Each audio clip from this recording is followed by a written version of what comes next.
Iran Israel যুদ্ধ নিয়ে সামনে এলো অজানা তথ্য। জানা গেল ইসরায়েলের বিরুদ্ধে ইরানের প্রতিরোধ যুদ্ধের নেপথ্যের নায়ক আসলে কে ছিলেন। শীর্ষ সামরিক কমান্ডারদের হারিয়েও কিভাবেই বা ইসরায়েলকে চরম জবাব দিল ইরান। গত ১৩ জুন রাতে ইরানে অতর্কিত হামলা চালায় ইসরায়েল। হত্যা করা হয় কয়েকজন শীর্ষ সামরিক কমান্ডার ও পরমাণু বিজ্ঞানীকে। নজিরবিহীন সে হামলার ধাক্কা সামলে ঘুরে দাঁড়াতে সময় নেয়নি ইরান। দ্রুতই ইসরায়েলকে জবাব দেওয়া শুরু করে ইরানি বাহিনী। ক্ষণে ক্ষণে প্রতিশোধমূলক হামলার তীব্রতা বাড়াতে থাকে ইরান। ইসরায়েলে কল্পনাতীত ধ্বংসযজ্ঞ ডেকে আনে ইরানি মিসাইল। শেষ পর্যন্ত বাধ্য হয়ে যুদ্ধবিরতির জন্য দৌড়ঝাঁপ শুরু করেন বেনিয়ামিন নেতানিয়াহু। ইরানের এই প্রতিরোধ গল্পের নায়ক আয়াতুল্লাহ খামেনি। ইসরায়েলে প্রতিশোধমূলক হামলায় সরাসরি নেতৃত্ব দেন ইরানের এই সর্বোচ্চ নেতা।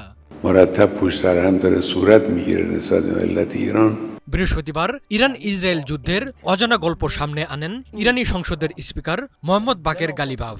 তিনি জানান, ইসরায়েল হামলা চালালে আয়াতুল্লাহ খামেনির নির্দেশে দ্রুত প্রতিক্রিয়া দেখায় ইরান। ইসরায়েলের হামলার পর খামেনি সশস্ত্র বাহিনীকে দ্রুত সংগঠিত করেন এবং মিসাইল ও ড্রোন দিয়ে জবাব দেওয়ার নেতৃত্ব দেন। এক টেলিভিশন সাক্ষাৎকারে গালিবাফ জানান, ইসরায়েলি আগ্রাসনের পরে মাত্র কয়েক ঘন্টার মধ্যে খামেনি সেনাবাহিনীর মধ্যে স্থিতিশীলতা ফিরিয়ে আনতে সক্ষম হন। ওই সংকটময় মুহূর্তে তিনি দুবার সামরিক কমান্ড রুমে যান, সরাসরি নবনিযুক্ত শীর্ষ সামরিক কর্মকর্তাদের প্রয়োজনীয় নির্দেশনা দেন। আক্রমণের শুরুতেই ইরানের শীর্ষ সামরিক কমান্ডারদের হত্যা করে ইসরায়েল। স্পিকার গালিবাফ জানান, হত্যাকাণ্ডের কয়েক ঘন্টার মধ্যেই নতুন কর্মকর্তাদের নিয়োগ দেওয়া হয়। সংকটের সময় যারা কমান্ডের দায়িত্বে আসেন তারা শহীদ কমান্ডারদের মতো দক্ষ ও সৎ ছিলেন। ইসরায়েলের হামলার জবাবে তারা তাৎক্ষণিক প্রতিক্রিয়া দেখান।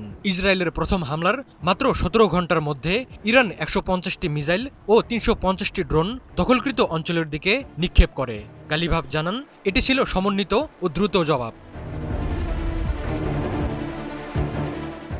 এর আগে ইরানের সেনাপ্রধান আব্দুল রহিম মুসাবি বলেন, দৃশ্যমান এবং গোপন সব প্রমাণ ইঙ্গিত দেয় ইসরায়েল ইরানের কাছে লজ্জাজনক পরাজয় স্বীকার করেছে।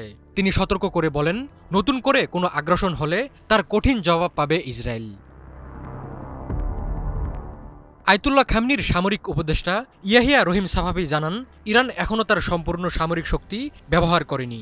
ইরানি বাহিনী যেকোনো ষড়যন্ত্র মোকাবেলার জন্য প্রস্তুত রয়েছে।